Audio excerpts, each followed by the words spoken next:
André, a gente continua conversando, porque tem um ponto que tem chamado a atenção de muita gente, que é o fato da eleição desse ano ter essa maior proporção das chamadas chapa puro sangue, aquelas formadas por presidente e vice do mesmo partido, isso desde a redemocratização.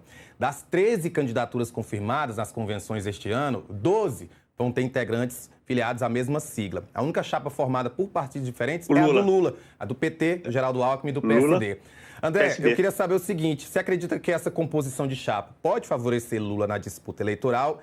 E a segunda, o que isso reflete nas eleições deste ano? Já que, de fato, muita gente discute que o poder do presidente tem diminuído e muita gente não quer mais saber de fazer coligação porque, às vezes, ficar sozinho, você consegue ganhar seu dinheirinho, fazer suas emendas e tudo acontecer.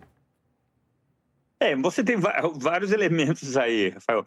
Primeiro, só uma coisa que o Gabriel comentou agora, que eu achei muito interessante, eu tenho um colega meu que fala isso, bate sempre nisso. O antipetismo, o antilulismo é o maior partido do Brasil. E é uma coisa que tem que se ter em mente. A gente tem que pensar nisso quando a gente olha, avalia, analisa o que vai ser esse processo, esse novo ciclo eleitoral, né?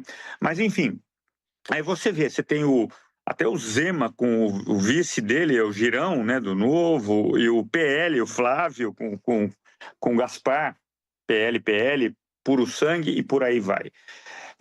De fato, o que você tem que ver são as questões estaduais. Por isso que o presidente Lula trabalhou para construir ao máximo esses palanques nesses estados, em especial nos estados estratégicos, São Paulo, Minas, Rio e afins, né? E você vê, por exemplo, o PSD, eu sempre falo isso, o Caiado, candidato com o Kassab, que é o dono do PSD de vice, só que tem estados aí, Amazonas, o Marazis, Rio de Janeiro, Eduardo Paes, na Bahia, né, em Sergipe, você tem o candidato local apoiando o Lula. Quer dizer, temos o candidato presidente, mas não apoiamos o presidente, né? O candidato nosso. Então, isso é muito... E é um problema nosso, do nosso sistema partidário. Nós temos que repensar, inclusive. Você tem 30 partidos por aí, sem contar os que estão na fila lá na Justiça Eleitoral para ganhar também o aval, a chancela, né, para funcionar. Não, você tem uma missão aí com o Renan, né? Então, são questões, assim, que a gente tem que debater enquanto país, porque aí o fulano vence. Não vou citar nome. Quem vai ganhar? Não sei.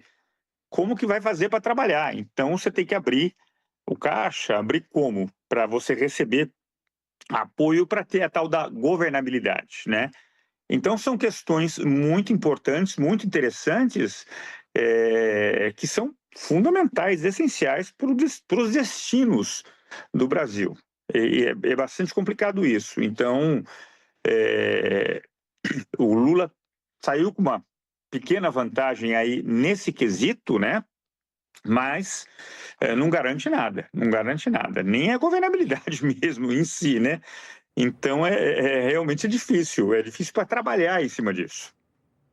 André, inclusive na convenção que oficializou o nome do presidente Lula, ele chegou a comentar de que esse vai ser um dos pontos que ele deve bater caso seja reeleito, que é o fato de que ele sente que querem tirar o poder do presidente. Ele citou, inclusive, deu uma alfinetada ali no Davi Alcolumbre em relação à nomeação do AGU, que não aconteceu, acabou não sendo, né, chancelado pelo Senado para se tornar ministro do STF. E aí eu te pergunto, você acha que Lula está certo? Existe aí no momento essas relações partidárias no país, entre Congresso, principalmente Congresso e o Executivo, elas estão pautadas nessa ideia de que o presidente está perdendo poder? Interessante isso, Rafael. Boa questão, porque é o seguinte, o Lula 1 e o Lula 2, lá no início dos anos 2000, era outra realidade. Inclusive, o Brasil estava surfando numa onda muito boa, né? Não sei se aproveitamos ou não, é outra questão, não vem ao caso agora. Mas o Lula 1 e o Lula 2, até a própria Dilma pegou, até ser empichada, ela também aproveitou essa onda para trabalhar, porque havia um outro desenho. A partir, talvez, da gestão Eduardo Cunha na Câmara, você começa a mudar e você cria o peso das emendas, o empoderamento, eu detesto essa palavra, mas é isso, o empoderamento do Congresso, da Câmara e do Senado. E a partir disso, fica difícil você trabalhar, você negociar. O preço subiu muito. A bandeira agora é bandeira 3 no táxi, né? Bandeira 3 que você vai ter que enfrentar. Você tem que. E o Lula viu isso nessa atual gestão que está acabando agora. Ele entendeu que existe isso. E dado esse empoderamento parlamentar, fica difícil você trabalhar. Você, na condição de líder do executivo, chefe do executivo e todo o seu entorno, o teu governo, fica muito difícil você trabalhar. E é uma realidade que tem, e a gente não sabe, Rafael, para onde vai. Agora, é muito, muito complicado. Você bota uma camisa de força, né, no governo federal, e é difícil você sair, tirar essa camisa de força e enfrentar esse jogo. Olha, outro ponto importante, André, é que entre essas 5 chapas que estão indo melhor nas pesquisas de intenção de voto, não tem nenhuma mulher, né? Nem como candidata à presidência, nem como vice, mesmo com esse eleitorado feminino sendo uma peça-chave nas eleições deste ano. No caso do Flávio, existia aquela expectativa, né, de que ele anunciasse uma mulher como vice, acabou anunciando o Alfredo Gaspar. E nos bastidores, o que é que tem sido falado sobre essa escolha? O que é que você acha que vai acontecer diante desse fato de que não estamos vendo representatividade feminina, que é um eleitorado que vai fazer diferença nas eleições esse ano? É interessante isso. Aí você tem que usar o programa e o discurso, né? O programa que você apresenta, cada um dos 5 aí principais, como você bem colocou, o discurso, o programa e o discurso. Como que vou me apresentar para essa massa aí, que é a maioria do eleitorado? Faltou realmente, eu acho, na minha avaliação, Rafael, o grande derrotado nesse ponto é o Flávio. Né? Ele teve chances aí, tinha aquela Priscila, né, do Ceará, a própria Michele, mas se houvesse relação boa entre eles dois, né? Então, o Flávio talvez seja o grande prejudicado por essa situação. Agora, o Renan botou um cara mais sênior, né? Por exemplo, o Lula continuou com o mesmo, né? Ele e o Geraldo, ponto. O Renan não. O Flávio não. O Renan traz uma figura que vai dar um peso assim de idade etarial, né? Vamos dizer assim. O Zema foi o que ele conseguiu e o Caiado traz o dono do partido, que é o Kassab, né? Então, de fato, quem perdeu e tinha uma chance, que passou o cavalo selado, mas ele não montou, foi o Flávio, que perdeu uma grande oportunidade. E o Gaspar, eu digo o seguinte, foi um erro tático, estratégico do PL para colocar o nome dele. Na minha avaliação, isso vai dar problema na campanha. Vamos acompanhar.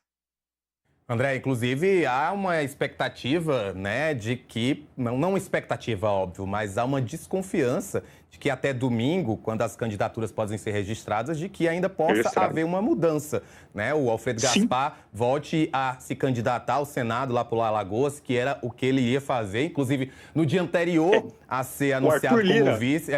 Estava brigando com o Arthur Lira. No dia anterior a ser anunciado como vice, ele foi anunciado como senador, na verdade, como candidato ao Senado. E aí eu te pergunto, uma mudança a uma semana da campanha, o quão seria prejudicial para o Flávio Bolsonaro? Olha, é bem relativo isso, viu, Rafael? Olha, tem o caso do Guilherme Palmeira. O Guilherme Palmeira, que era senador, que era o primeiro vice do Fernando Henrique. Era o Guilherme Palmeira. Aí pintou um escândalo à época, 94, né? Pintou um escândalo. O Guilherme Palmeira voltou para o Senado, voltou a disputar o Senado e virou o Marco Maciel, que foi o vice dos sonhos, né? Que nem o Zé Alencar, o vice dos sonhos. Então nesse jogo pode acontecer do Gaspar voltar para os planos originais, e aí atrapalha o jogo lá em Alagoas. Aí é com eles, Arthur Lira, Renan Calheiros e o Alfredo Gaspar, que estão disputando lá voto a voto, né? Uma disputa interessante, inclusive. E você vê o peso de Alagoas, né? O peso de Alagoas na política nacional. Isso é muito interessante. Agora, pode acontecer tudo ou nada, inclusive.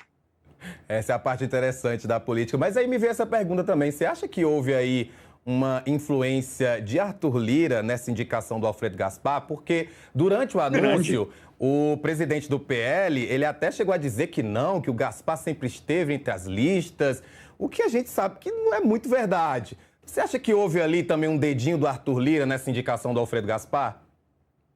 Um dedinho e meio, cá entre nós, né? Inclusive, isso é da onde? Seu sotaque, da Sou onde do que você é? Piauí. Maravilhoso estado do Piauí. Eu tenho alguns grandes amigos do Piauí, grande estado, e eu não conheço lá, mas vamos lá. Teve dedo e meio do Lira, sem dúvida.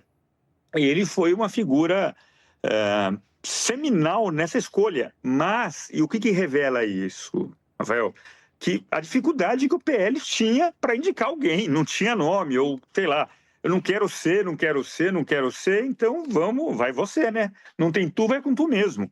Então, esse é um ponto importante. Agora, isso não sustenta o nome, não sustenta a candidatura à vice-presidência do Alfredo Gaspar. Pode cair? Pode, tem o registro para fazer até o final da semana e tudo pode acontecer.